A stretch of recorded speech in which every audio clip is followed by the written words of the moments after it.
नमस्कार प्यारे बच्चों, कैसे हैं आप। मुझे उम्मीद है स्वस्थ होंगे, मस्त होंगे, बेहतरीन होंगे और जहाँ भी है कर रहे होंगे खूब सारे मज़े। बच्चों, अगर अभी तक आपने शिक्षास्त्र एजुकेशन को सब्सक्राइब नहीं किया है तो भाई अभी कर लीजिए, क्योंकि इंटरेस्टिंग वीडियोस सारे सब्जेक्ट के टॉपिक वाइज वो भी डिटेल में आपको मिलेंगे इस चैनल पर। तो चलिए आज हम बात करते हैं क्लास 7th में मैथमेटिक्स, जो आपका सब्जेक्ट है, जो कि बहुत इंटरेस्टिंग भी है। इसके चैप्टर 1 को आज समझते हैं, जिसका नाम है इंटीजर्स। अब ये वर्ड आप पहली बार नहीं सुन रहे हैं, क्योंकि आप 6th पास करके ही 7th में आए हैं। तो चलिए फिर भी मैं एक छोटा सा बेसिक इंट्रोडक्शन एक्सरसाइज के पहले आपको दे देता हूँ, और यकीन मानिए इस इंट्रोडक्शन के बाद में आपके लिए इस चैप्टर की सारी एक्सरसाइजेस हलवा होने वाली है।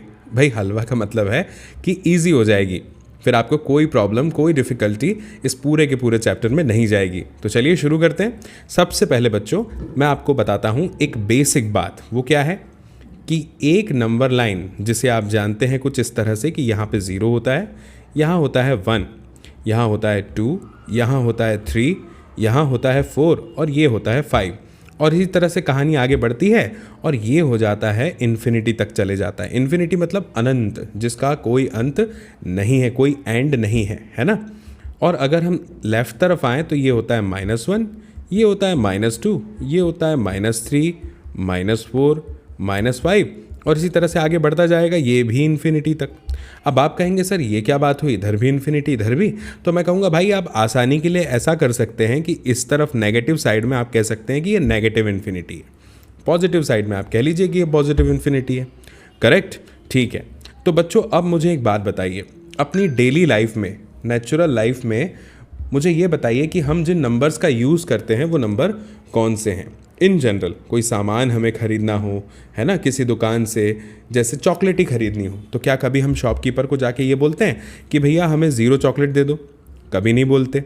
क्या हमने कभी, किसी ने हमसे टाइम पूछा है तो वो भी तो हम नंबर्स में बताते हैं ना कि भैया 5:17, तो क्या कभी हमने उन्हें ये बताया कि अभी टाइम 0:0 हो रहा है? कभी नहीं बताया बच्चों, है ना। कभी हमसे किसी ने हमारा वेट पूछा है कि बताओ आपका वेट क्या है, तो आपने कभी बोला है कि हमारा वेट तो 0 kg है? कभी नहीं बोला आपने ऐसा, है ना, क्योंकि है नहीं। तो बच्चों नेचुरली हम जिन नंबर्स का यूज़ करते हैं, या बचपन में जब हमें सिखाया जाता है काउंटिंग अपने फिंगर्स पे, तो हमेशा 1 से शुरू करते हैं। तो बच्चों जो नेचुरली हम अपनी लाइफ में नंबर्स यूज़ करते हैं जो 1 से शुरू होते हैं, उन्हें ही हम कहते हैं बच्चों नेचुरल नंबर्स। ठीक है, मुझे उम्मीद है आप समझ गए होंगे।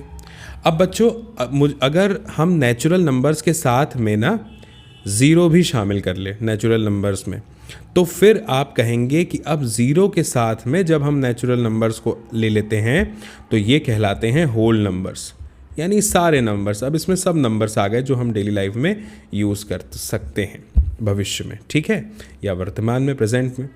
तो नेचुरल नंबर्स और 0 को भी साथ में रख लें तो ये हो जाएंगे होल नंबर्स। अब बच्चों एक चीज़ समझने वाली है यहाँ पे, वो क्या है, वो ये है कि ये जो नंबर लाइन है जिस पे आपको जितने भी नंबर्स दिख रहे हैं, नेगेटिव, 0 और पॉजिटिव, ये सब की सब कहलाते हैं बच्चों क्या, इंटीजर्स। यही कहलाते हैं इंटीजर्स। तो आप कहेंगे कि सर अगर ये नंबर लाइन के सारे नंबर इंटीजर्स हैं तो क्या हम इन्हें डिवाइड कर सकते हैं 2 पार्ट में? भाई ऐसे कि ये जो नेगेटिव साइड है इसको हम बोल देंगे नेगेटिव इंटीजर्स।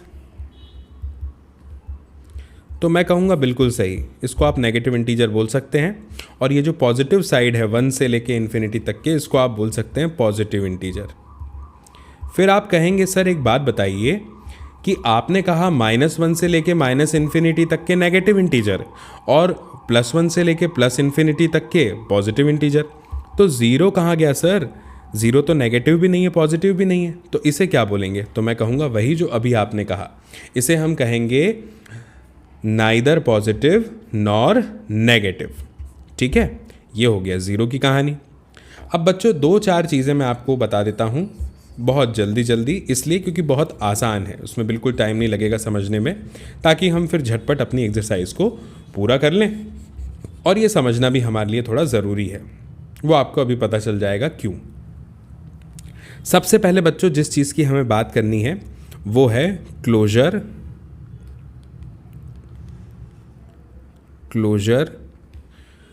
Under addition. अब आप कहेंगे सर ये क्लोजर अंडर एडिशन का मतलब क्या होता है?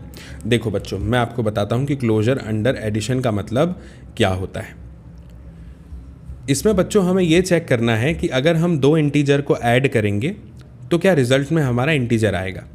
अगर दो इंटीजर को ऐड करने के बाद में रिजल्ट में हमारे पास में इंटीजर आता है तो हम कहेंगे कि ये जो प्रॉपर्टी है क्लोजर अंडर एडिशन, ये इंटीजर पे काम करती है, यानी integer are closed under addition. कैसे करके देखते हैं बच्चों। मैं आपको वही एग्जांपल देने वाला हूं जो आपकी एनसीईआरटी की बुक में दिया हुआ है, ठीक है। वो एनसीईआरटी की जो ऑफिशियल वेबसाइट है वहाँ पे आपको एकदम फ्री में वो पीडीएफ मिल जाएगा, ठीक है। तो उसमें जो एग्जाम्पल है वही मैं आपको बताने वाला हूँ।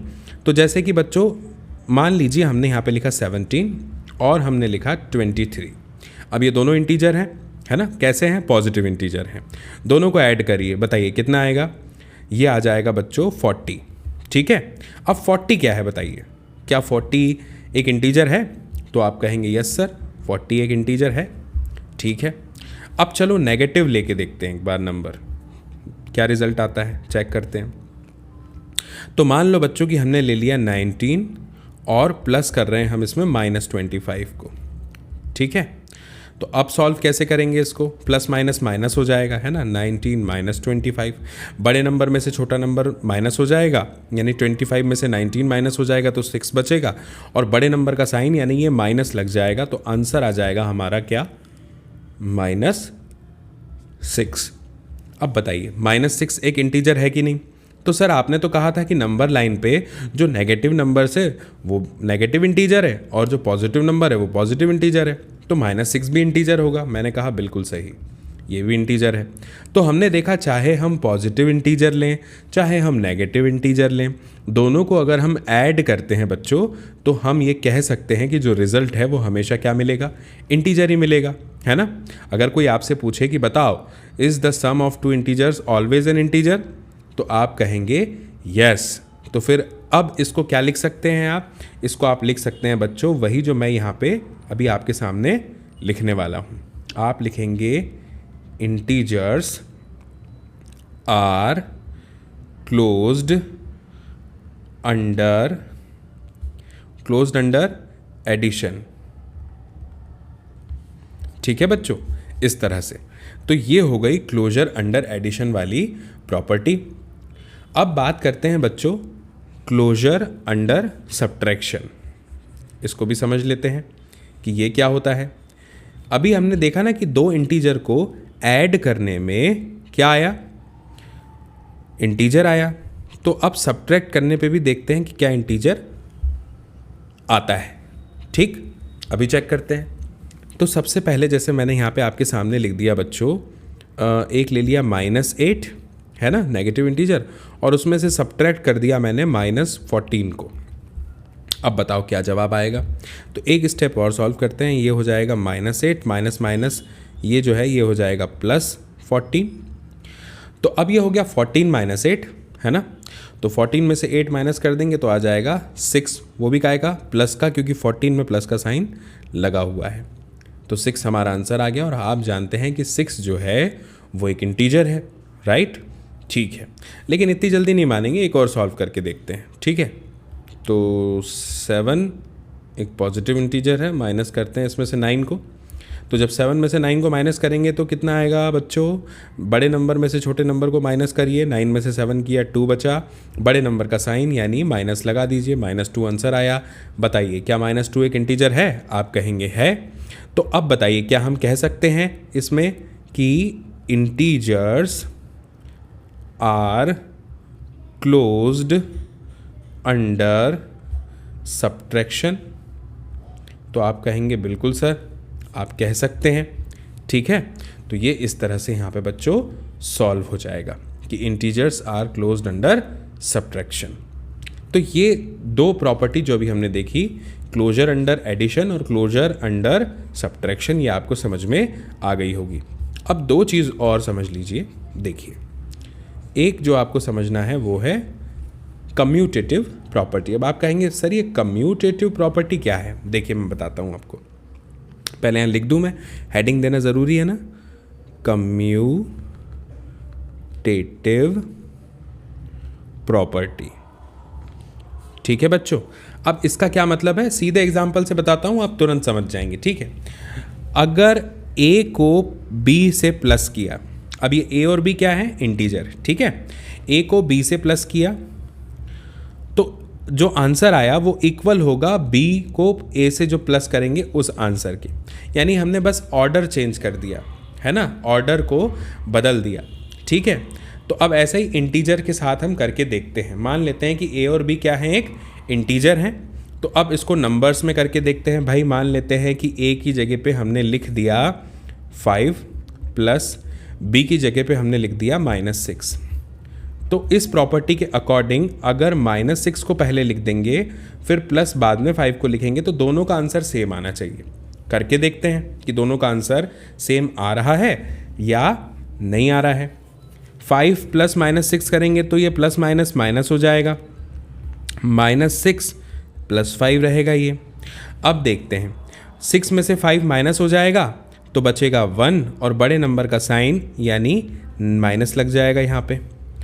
ऐसे ही यहाँ पे क्या होगा, -6 और +5 है तो माइनस प्लस माइनस होता है, इसलिए 6 में से 5 माइनस हो जाएगा तो 1 आ जाएगा और बड़े नंबर का साइन यानी माइनस लग जाएगा तो ये भी -1 आ गया। तो भाई वाह, ये तो आंसर सेम आ गया है ना। इसका ये मतलब होता है बच्चों कि अगर a और b दो इंटीजर्स हैं जैसे यहाँ पे लिखा है, तो दोनों का ऑर्डर चेंज करने पर अगर हम उन्हें ऐड करते हैं, है ना, एडिशन अगर परफॉर्म करते हैं तो आंसर हमेशा कैसा आता है, सेम आता है। तो आप कह सकते हैं we say that addition is commutative for integers. Addition is commutative for integers. इस तरह से बच्चों ये हमारा यहाँ पे प्रॉपर्टी सॉल्व हो गई। ठीक है, आप और ज़्यादा एग्जाम्पल करके देख सकते हैं चाहे तो। ठीक, अब बच्चों एक चीज़ और जो हमें समझनी है कम्यूटेटिव प्रॉपर्टी के अलावा, वो है एसोसिएटिव प्रॉपर्टी।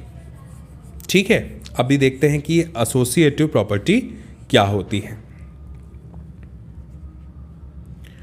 एसोसिएटिव प्रॉपर्टी, ठीक, इसे समझने का प्रयास करते हैं क्या होती है।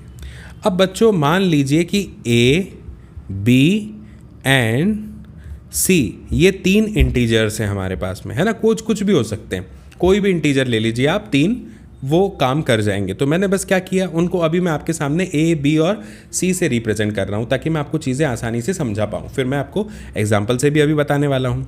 तो इसमें क्या बोलती है एसोसिएटिव प्रॉपर्टी, क्या कहती है। एसोसिएट आपने वर्ड सुना होगा, यानी साथ में, ग्रुप में, है ना। कैसे, अब ये कह रही है प्रॉपर्टी कि अगर हम पहले A को अलग रखें फिर B और C को साथ में रख के प्लस कर दें। A से साथ में रखा मतलब ब्रैकेट में रख लिया, है ना। A, B, C तीनों क्या है, इंटीजर्स हैं, ये बात आप ध्यान में रखिएगा। तो ये एसोसिएटिव प्रॉपर्टी कह रही है कि अगर हम A को ऐड करें B और C से और B और C को पहले साथ में रखें ग्रुप में, तो जो आंसर आएगा वो इक्वल होना चाहिए जब हम C को अलग रखें और A और B को साथ में रख के जोड़ दें। यानी पहले बार में हमने B और C को ब्रैकेट में रखा, दूसरी बार में हमने A और B को ब्रैकेट में रखा, C को अलग कर दिया, पहले A को अलग किया था। तो अब इन दोनों का जो आंसर आएगा वो इक्वल होगा। अब चेक करते हैं कि क्या ऐसा होता है, ये हमें चेक करना पड़ेगा। अगर ऐसा होगा तो हम कह देंगे कि addition is associative for integers, जैसे हम बाकी में कहते आए हैं। तो एक एग्जाम्पल से इसको समझेंगे। तो एग्जाम्पल क्या लेना चाहिए हमें, एग्जाम्पल मैं 3 इंटीजर्स ले लेता हूँ आपके सामने जिससे कि आसानी हो जाए हमें समझने में। तो A की जगह पे मैं रख लेता हूँ बच्चों -5 को, प्लस B की जगह पे मैं रख लेता हूँ बच्चों -3 को, प्लस C की जगह पे मैं रख लेता हूँ -2 को। जानबूझ के नंबर ले रहा हूँ ताकि आपको आसानी से चीज़ें समझ में आए, है ना। ठीक है, तो A की जगह पे हमने क्या रखा था, अब यहाँ पे ग्रुप में वापस से इसको रखेंगे तो -5 प्लस B की जगह पे क्या रखा था -3 ब्रैकेट बंद, प्लस C की जगह पे रखा था -2।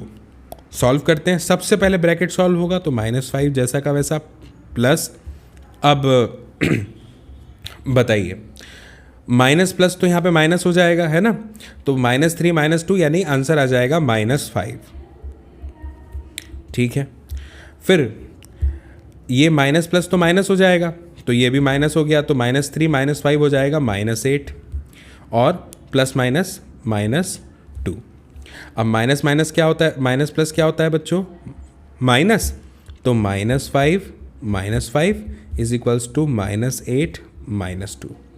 अब माइनस माइनस प्लस होता है, आप जानते हैं है ना, तो 5 और 5 ऐड हो जाएंगे, हो जाएगा 10 और साइन लग जाएगा माइनस का, और यहाँ पे भी 8 और 2 ऐड हो जाएंगे क्योंकि माइनस माइनस प्लस होता है, तो 10 हो जाएंगे और बड़े नंबर का साइन यानी माइनस लग जाएगा।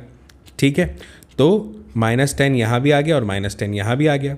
तो इसका ये मतलब है बच्चों कि हम यहाँ पे कह सकते हैं क्या, कि जब दोनों आंसर्स इक्वल आ गए तो हम कह सकते हैं कि addition is associative for integers. ठीक है बच्चों, इस तरह से हम यहाँ पे कह सकते हैं कि एडिशन जो है वो एसोसिएटिव है इंटीजर्स के लिए।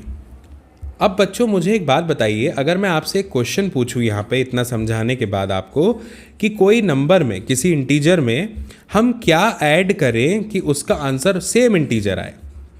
मेरे क्वेश्चन को ध्यान से सुनिए, मैं आपसे ये कह रहा हूँ बच्चों कि अगर a एक इंटीजर है तो इसमें आप ऐसा क्या ऐड करेंगे कि आंसर वापस से a आ जाए। बताइए, जवाब दीजिए।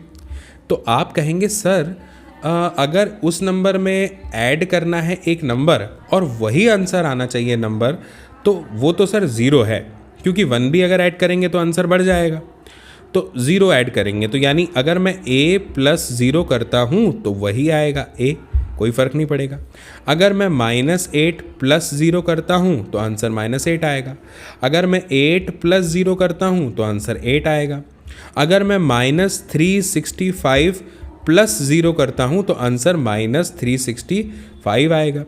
यानी 0 को किसी भी होल नंबर में या इंटीजर में ऐड कर देने से उस नंबर या इंटीजर पे कोई फ़र्क नहीं पड़ता है। तो बच्चों ध्यान रखिएगा, 0 जो है वो क्या कहलाएगा, वो कहलाएगा एडिटिव आइडेंटिटी। क्या कहलाएगा, additive identity. 0 is an additive identity for integers also. ठीक है बच्चों, ये चीज़ आपको ध्यान रखनी है कि एडिटिव आइडेंटिटी का मतलब यहाँ पे क्या होता है।